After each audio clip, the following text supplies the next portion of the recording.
Okay, with True Lulu here, this is our third week, the end of our third week, and he's just warming up, coming out of the stall before he goes to the track to gallop 2 miles. You'll notice, it's cold, although we blanket, but forward doesn't happen right away. That's why I like warming up on long range.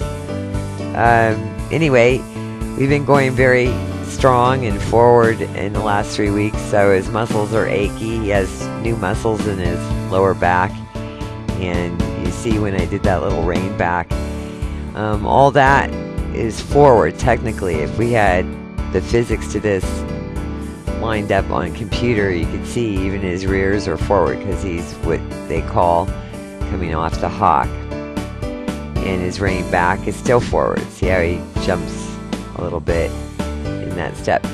All these nuances are warming those lower back muscles up, his top line, which are the most, to me, important ones to warm up before you go to the track. Basically because they gallop off the top line. You wrap them up to gallop strong and come off the hindquarters and up through the bridle, and the back being the bridge is going to springboard the horse's feet over the ground rather than the feet pounding the ground. This eliminates a lot of concussion on the ankles, knees, hocks, joints. And the more we can put up on top there, the more the gallops will get stronger and stronger, and bearing the weight of a rider, even if he's only 130 pounds, is going to eliminate a lot of leg problems and psychological problems. This colt here is just getting free of gravity, meaning he's getting more and more top line and bounce over the ground like a spring, giving him the freedom to bounce like a ball over the ground rather than bring the ground to him and with his feet. So all those little bucks and stuff really aren't objecting to the lines or anything. It's just kind of like wrinkly muscles, and they're achy. You may or may not know that bringing muscles to a degree, and in this horse's case, I didn't find any in his lower back, so he's making brand new muscles. And muscles, much like a computer chip, store information, as well as the actual fibers of the muscles. As they get bigger, you rip, you tear them, and they mend. You tear them, and they mend. That's why when we as humans get up in the morning, we're achy and stuff if we've overdone the day before. And as we warm up, most of our aches go away. He's only 2 years old, so his aches go away faster than us at 50. Now he's starting to push off with his outside hind leg in this case, which is his left hind. His left hind at this immediate moment is more equipped and has a lot more dexterity because this horse is left-handed, or left-hinded I should say. So I'm really working on that right hind to bring it up and make it equal with the left hind, or even stronger. So in racing in the United States, we go to the left, and when you reach the top of the stretch, it's speed times centrifugal force, or power in the case of galloping times centrifugal force. And on young horses like this, and I've ridden them for over 30 years, you really can feel them on the top of the lane when they don't have the muscle memory and coordination and top line. When that centrifugal force goes, directly goes on the physics of the horse turning the corner on the top of the lane, it pushes their haunches out.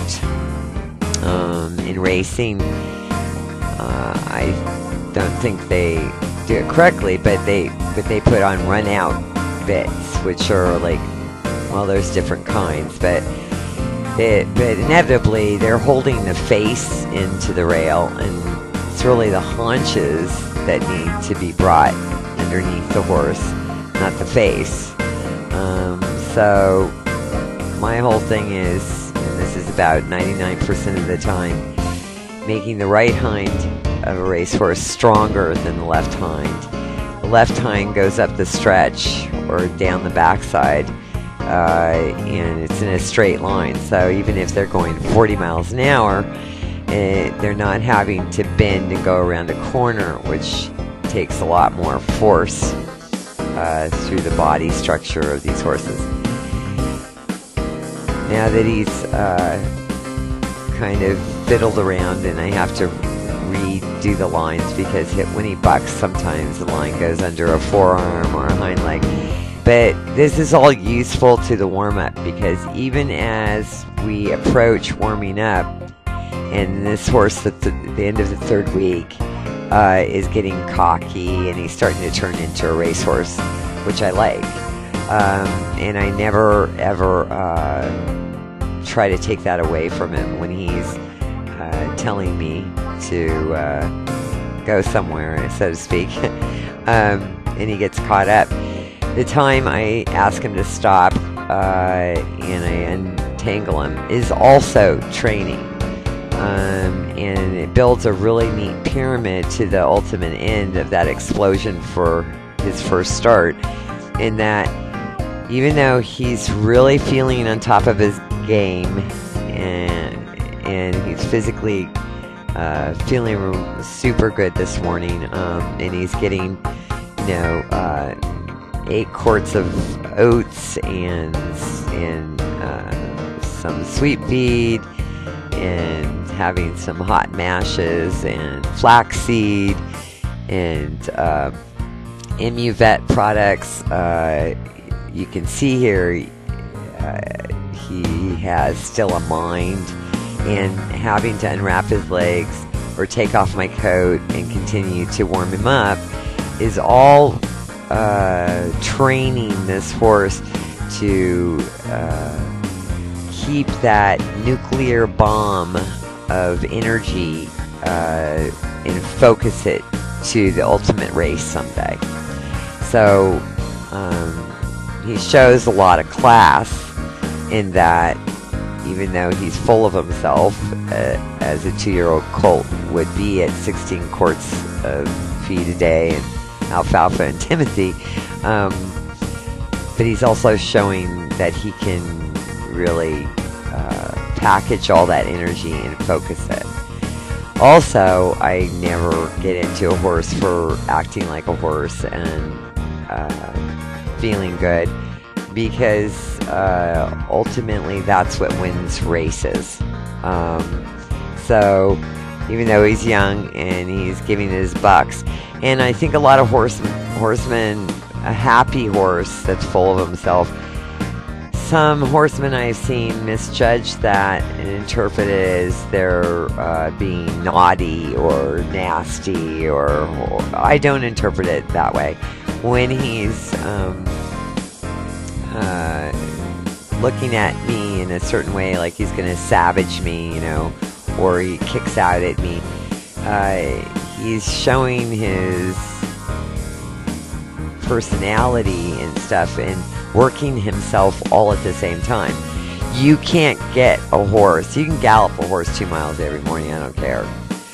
if that horse isn't happy and has that kind of independence and you go to hell kind of attitude, I don't think it's a racehorse. It's just my opinion. But I've been around some really nice racehorses in my lifetime, and all of them are not cuddly bears. Not that they're evil either. They just own themselves, and they're letting you be there. It's not them being with you.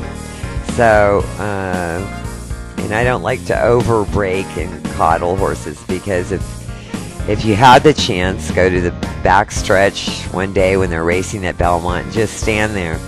Those horses coming down the back stretch, they're working and they're eyeballing each other, and they're getting ready for their big burst, and you want them to be on their toes to protect themselves. A lot of things can happen in a race, and if you overbreak them and stuff, and they don't have that wild side to them to take care of themselves, and if another horse clips its heels or bounces off them or something like this, well, that can hurt them.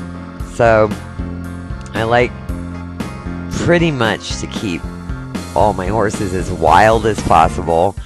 I don't take it personally if they pin their ears at me or if they bite me, or I try not to get kicked too often, but it's part of working with horses, actually. And but they're the athlete, and they're the ones that are going to go out there with 10 or 12 other horses and either want to eyeball the next horse next to him down, or give that jockey that extra little bit from their heart.